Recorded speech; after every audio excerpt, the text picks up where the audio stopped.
Okay, so what we're going to do here is break down a really practical daily protocol you can use to build a brand new mental autopilot. And you can start literally tomorrow. This isn't just theory, it's a step-by-step guide for actually changing how your mind works. And this quote right here is the foundation for everything we're about to talk about. See, the goal isn't perfection. It's not about never getting angry or anxious ever again. The real practice is about how quickly and how compassionately you can find your way back to your center. It is all about the return. So, before we can build a new autopilot, we first have to get really honest about the old one. The one that's probably running the show right now. Let's start by just defining the problem. These reactions, they're not just feelings, they are physical realities inside your brain. For years, maybe even decades, your brain has been practicing these responses. Those worry loops, the sudden spikes of anger or frustration, those moments when your reactive child brain, that impulsive, emotional part of you just grabs the wheel, well, these are deeply, deeply worn neural pathways. They've become the default settings simply because that program has run thousands of times. But here is the really good news. You are not stuck with that programming. Not even close. Your brain is literally built to change. And modern neuroscience actually shows us how. The whole mechanism that makes this possible is called neuroplasticity. And this isn't some fluffy metaphor, it's biology. Every single time you feel that old reaction starting to bubble up, and you choose to just pause, to breathe, to take a different path, you are physically forging a new connection in your brain. You're literally laying down new track. And this is where it gets so cool. It's this incredible link between ancient wisdom and modern science. The Stoics, they called it building character. Scientists today call it neuroplasticity. But get this, they're describing the exact same thing. Making small choices, practicing them consistently over time, and physically changing who you are.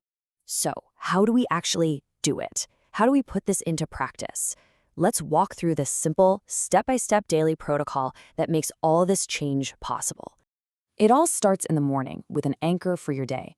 And the best part? It takes just 5 minutes. Seriously, this isn't some huge, time-consuming thing you're going to fail at. It's a small hinge that swings a very, very big door. So here are the 3 steps. First, just 3 slow breaths. Inhale for a count of 4 and exhale for a count of 8. That longer exhale actually signals to your nervous system that you're safe. It calms you down physiologically. Second, you orient yourself with one question, not a to-do list, but a to-be list. What kind of person do I want to be today? Maybe the answer is patient, or maybe it's present. Finally, you prepare, just like Marcus Aurelius did. You acknowledge that, yeah, things might go wrong today, and you affirm that your response, that's always yours to choose. Okay, so what happens in the middle of the day when things get messy and chaotic?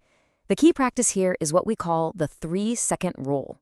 It's all about catching that tiny moment. That's the gap we've been talking about, that little bit of space between a trigger and your old automatic reaction.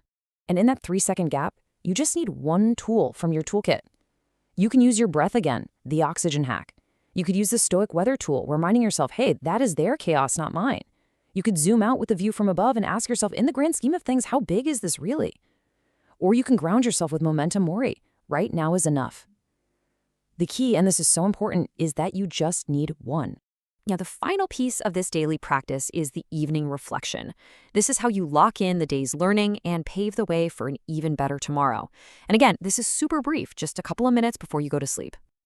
The first question is just an honest observation, okay? It's not a self-punishment. Where did I let someone else's chaos become my emergency? You're just noticing. You're like a scientist just observing data, no judgment attached.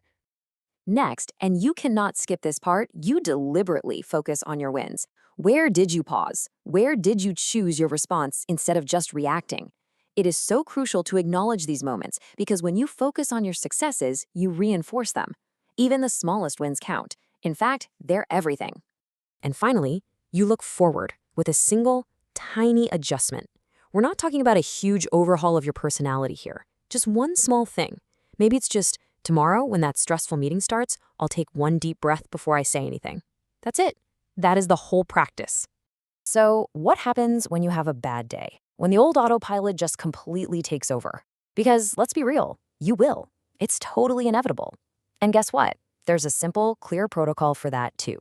First, and this is the most important part, you have to stop the shame. Flooding yourself with shame because you lost the gap? That's just losing the gap a second time. Step 2. Just name what happened, simply. My child brain took the wheel. No big story, no drama. Step 3. Flush the stress hormones. You gotta get that cortisol out of your body. Move, laugh, take a warm shower before you try to process it mentally. And finally, step 4, you just return to the protocol tomorrow. No punishment, no drama, just a quiet return. All right, let's just pull back for a second and look at the ultimate goal here. What is all of this practice actually for? What are we building towards? It's really, really important to be clear on this. The Stoic goal is not to become some unfeeling robot. It's not about suppressing your emotions. The great Stoics, they grieved, they loved, they felt things very deeply. This practice is not about turning your feelings off.